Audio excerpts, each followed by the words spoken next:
Hey everyone, welcome to this lesson. In this lesson, we're going to talk about Python methods, and I'm going to introduce you to a very simple Python method to help you understand a little bit about methods and also introduce you to a few things that we're going to be using in our final project. Because as you know, we're getting close to the end of this section. I'm really excited about it, and we're going to make a really cool project at the end of it. But I just want to get you familiar with a couple of Python methods and explain what are methods anyways. All right.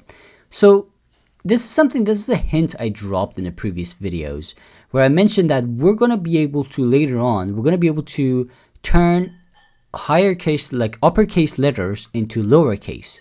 But the real question is, how do you actually do it? Let's actually print this. Okay. Print name. All right. So let's say I got this. All right. So I'm just gonna say Sean, for example. So name. Here we go.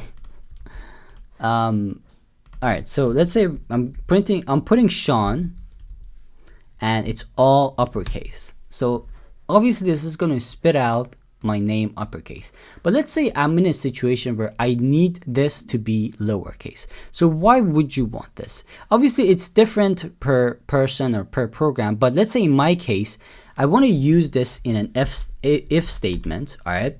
And I want to make sure that this name, okay, is going to be specifically matching the way I'm typing it here. Because if, let's say, here's the thing, because if I have an if statement here, and if this is like that, like if this is going to be like, you know, if name equals Sean, and spelling really matters in programming. That's really in spelling, and also like the uppercase, lowercases matter. That's the thing in programming. They all matter and they're very important. For example, even for if I do it all uppercase, it's not gonna work, right?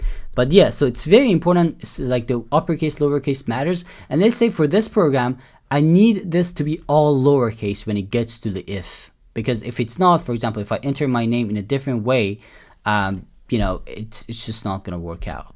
All right. So let's say if the name equals Sean, we're gonna say print name. So if I enter it this way, it's gonna print name. If not, we're gonna say else. We're gonna say print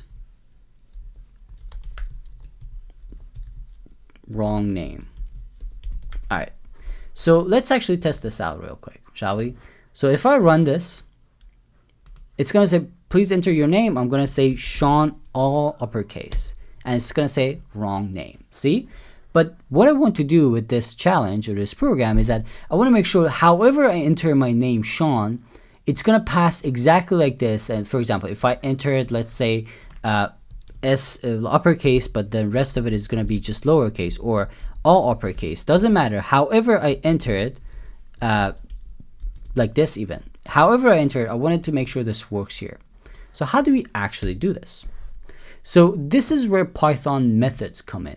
So the idea with a method is that it allows you to work with data and like pull data out of it or like change it in a certain way. Okay. And there are different Python methods. There are string methods, which they specifically work with strings.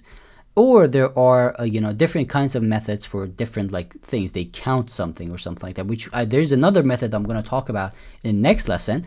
But in this particular lesson, I want to talk about a method called lower method. By the way, I'm going to leave a link in the resources for you. You can actually access this list of Python string methods. There's a lot of them. And throughout the course, we will talk about them, and I will actually introduce you to a lot of these methods. Now, as I said with the programming, you don't have to learn every single thing. That's really, really important to remember. You don't need to learn every single thing in programming to become a good programmer.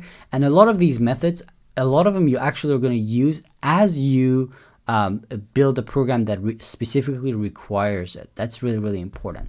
So, I mean, a lot of them actually here, I haven't even like really used or touched them. For example, like this returns true if all characters in the string are ASCII characters. I don't even know what you use that for, honestly. So again, like, it's just, what I mean by that is that it's a pretty it's a pretty specific thing for really specific purposes. So in this case, we're going to use this method called lower method. All right. Now, if I actually open it, it's going to explain it. Python string lower method, it essentially turns something into lower or lowercase. All right.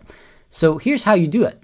So I'm going to say before we get the string name, all right, I'm going to say new name, or let's say lowercase name equals name, and we're going to say lower and parentheses, and it's going to open and close the parentheses. So essentially all this does is that it's going to say, hey, turn this name, which is this whatever we entered, into a lowercase using this method. All right, so here we go. So now if I go here and say, if we check it, name equals Sean, it's going to print my name. Or actually, let's print something. Let's say, go. All right. So here we go. We got, if the name is Sean, it's going to say Sean is the right name, and anything else is going to be the wrong. Another thing I need to do is I need to make sure that we change the lowercase here. We change the if statement to check the lowercase name. All right.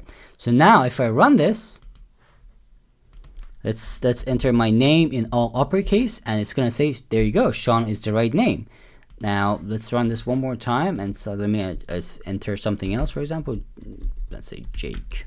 It says wrong name. See, now no matter how I enter my name, it's going to turn it to a lowercase, and it's going to check it against this condition here.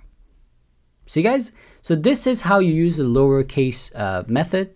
Again, there are a lot of them. I'm going to leave a link to all these methods list, but we're going to talk about another method as well in action in the next video. And then we will get to the final lesson of this section, which we're going to create a cool game. All right. So thank you so much for watching this video. Let me know if you have any questions about methods and everything. If not, I'll see you in the next video.